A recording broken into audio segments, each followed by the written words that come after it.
Hello everyone and welcome to my channel. Today I'm opening up a pack of Pokemon trading cards, the Sun and Moon series, so let's go right ahead.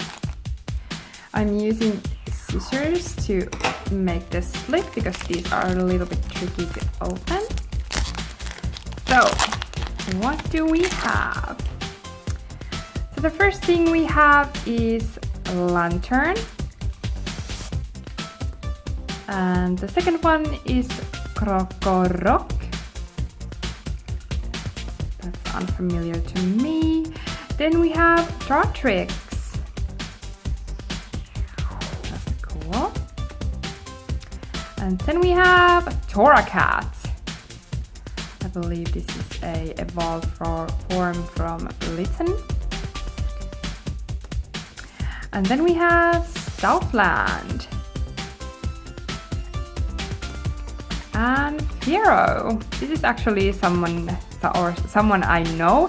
I have watched for the first time when they came out, so I'm a 90s kid.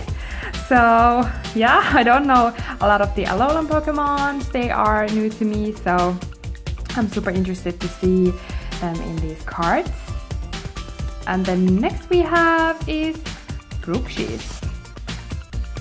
Never seen that before, but love the color. Oh, Alola Meow! That's super nice.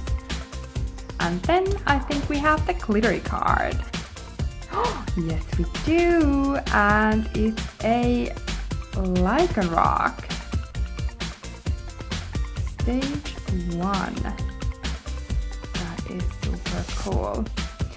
Thank you so much for watching. I will be opening up more of these later, so see you later. Bye!